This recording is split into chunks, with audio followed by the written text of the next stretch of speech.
Monsieur le Président, Monsieur Louali, Messieurs les membres de l'exécutif, les parlementaires, les chefs d'aéra, présidents des assemblées populaires communales, camarades élus, amis de la presse, honorables invités, Azul Filaoun, salam alaikum. Les chiffres communiqués par le directeur de l'industrie concernant les projets d'investissement en réponse aux recommandations sont alarmants. Ils ne prêtent à aucune interprétation complaisante. 150 de lots annulés et 227 récupérés. Ce qui veut dire que la wilaya de Tizi Ouzou compte 379 projets d'investissement non lancés et d'autres à l'arrêt, alors que même elle dispose de près de 976 hectares du foncier industriel répartis entre zones industrielles et zones d'activité. Certes, l'annulation et la récupération des lots est en soi une bonne chose, mais le nombre est effarant et le retard accumulé est un véritable manque à gagner, se traduisant par la perte de plusieurs centaines d'emplois et un frein au développement local.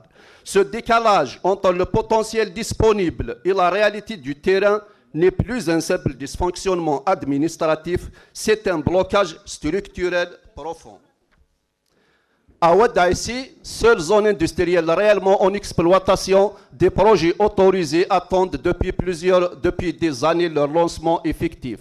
Les zones de Thala Athman et des dépôts ne sont pas mieux loties et continuent de souffrir d'un manque criant d'aménagement et de conditions favorables à l'investissement. Les zones industrielles de Souama, de Der Al-Mizan, Tizernif totalisent à elles seules plus de 370 hectares restent toujours bloqués, faute de viabilisation, malgré des besoins financiers clairement identifiés et chiffrés depuis longtemps.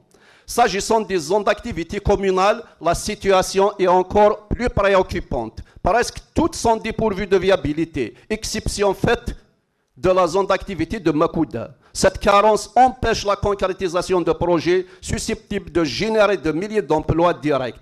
Par ailleurs, nous avons l'habitude de parler de zones industrielles et de zones d'activité en omettant trop souvent l'existence de zones d'activité touristique, pourtant essentielles pour diversifier l'économie locale et valoriser les potentialités de la wilaya. À cela s'ajoute l'état catastrophique des infrastructures, routes impraticables, axes stratégiques inachevés, accès difficile, voire impossible aux zones industrielles et touristiques. On peut le dire clairement, tout concourt aujourd'hui à affaiblir l'attractivité économique de la région.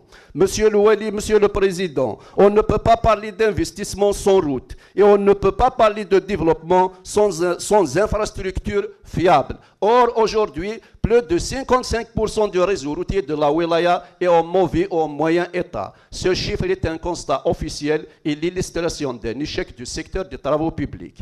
Les routes nationales, les chemins de wilaya, les chemins communaux ne jouent plus le rôle de levier de développement. Ils deviennent au contraire des facteurs de découragement pour les citoyens, pour les opérateurs économiques et pour les investisseurs potentiels.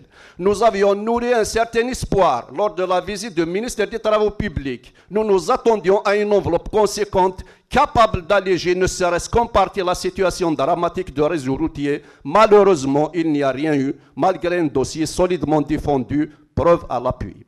À cette situation déjà préoccupante s'ajoute un autre phénomène tout aussi grave, la prolifération des décharges sauvages non contrôlées. Le long des routes, aux entrées des villes, à proximité des villages, des forêts et même des zones à vocation touristique, balnéaire et forestière, l'espace public est abandonné à l'anarchie.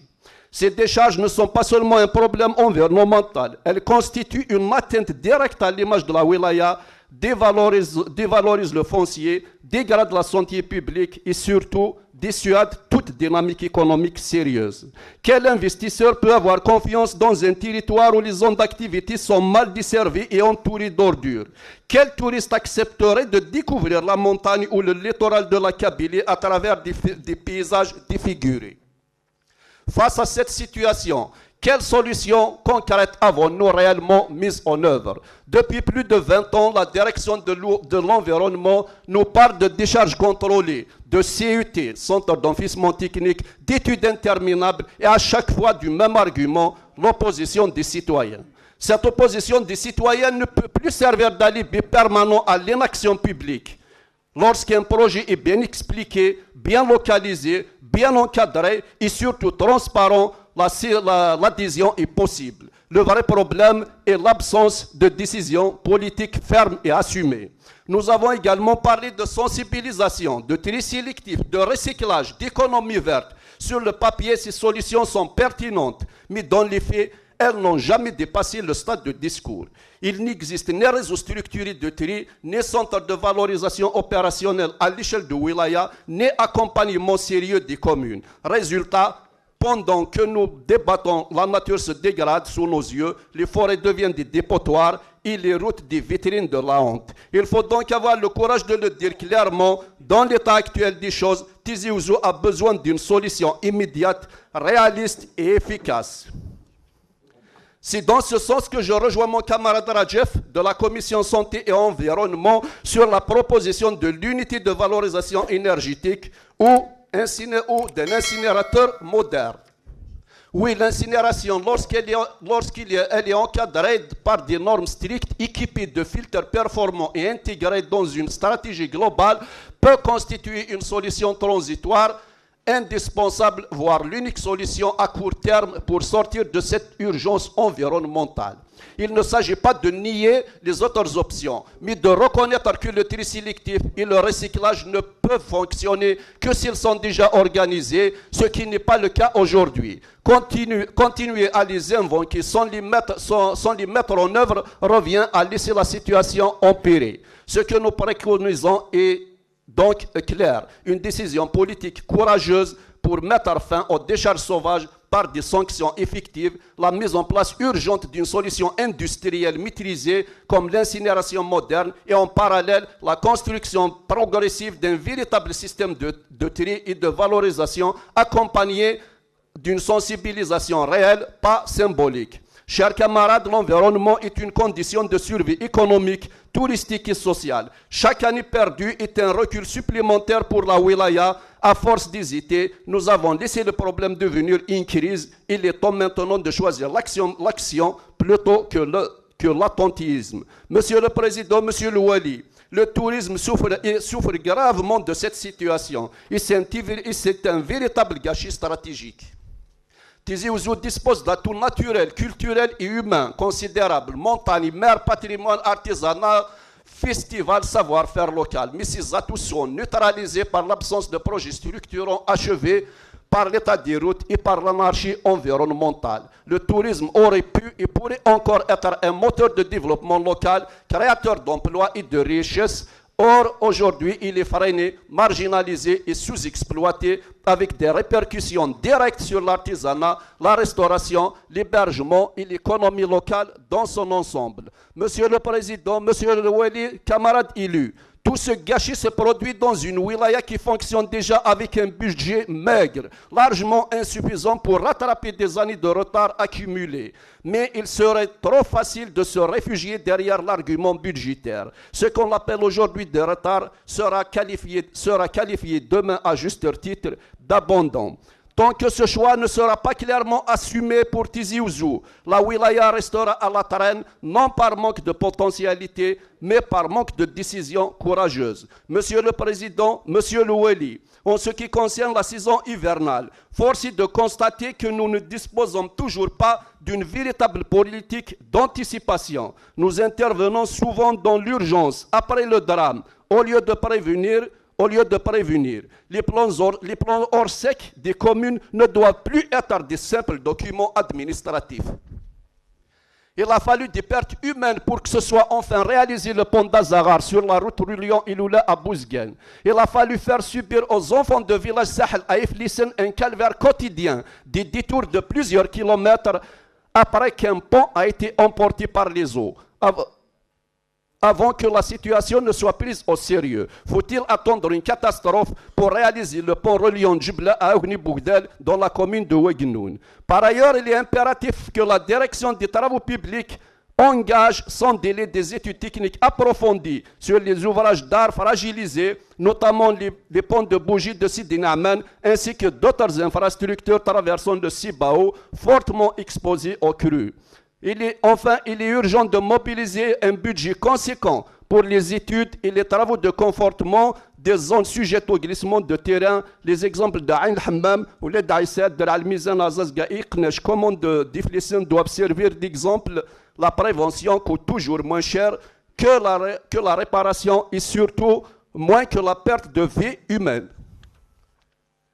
Je rajoute la question du foncier et de l'agence foncière de la wilaya de Tizi Ouzou ne peut être abordée sans rappeler un fait majeur. Sa création en 2006, intervenue dans un contexte politique particulièrement sensible. Juste pour l'histoire, sa création n'était pas un simple réaménagement administratif. Il a consisté à retirer la gestion du foncier communal aux assemblées élues, pourtant légitimes, pour la confier à une structure administrative centralisée. Une orientation lourde de conséquences à laquelle le FFS peut le seul à s'opposer clairement au nom de la démocratie locale, de la transparence et de la protection du bien public. Le regretté Reb Haïsset, Dieu et son âme incarnaient cette position de refus. Son engagement reposait sur une conviction simple et forte. Le foncier communal ne doit jamais devenir un levier de domination politique ni un terrain favorable aux intérêts particuliers. Le contexte de l'époque, les positions assumées et les silences observés constituent aujourd'hui une réalité historique que nul ne peut ignorer. Et voilà le résultat aujourd'hui. Des lotissements sociaux vieux de plus de 30 ans ne sont toujours pas régularisés. Des citoyens ont payé, attendu, respecté les procédures et sont décédés sans même obtenir leurs actes de propriété. Des familles vivent encore dans l'incertitude juridique la plus totale. Comme les zones d'activité, ces lotissements sont prisonniers de promesses, de viabilisation sans calendrier, sans engagement clair et trop souvent sans suite. Rappeler ces faits est un devoir de vérité, un acte de responsabilité et un appel à la remise en cause sérieuse du mode de gestion du foncier, afin que la justice, la dignité des citoyens et le développement local cessent d'être sacrifiés. Monsieur le DRE, on est le projet d'alimentation en eau potable du village Ait el-Hajj Ali dans la commune de Tizi Ouzou. Ce projet dont la réception était prévue initialement en mars 2025. Quelles solutions devons-nous préconiser pour le chef-lieu d'Iwessif, classé comme DPH, en dehors bien sûr de sa délocalisation? Monsieur le DGS, nous vous prions d'intervenir auprès de l'entreprise réalisatrice du projet de réhabilitation de CSP de Freha qui est totalement abandonné. Une sortie sur les lieux est vraiment préconisée. Monsieur le directeur de logement, je reviens encore à propos des 42 logements LSP de Timizer qui sont à l'arrêt depuis 2006. Je vous remercie.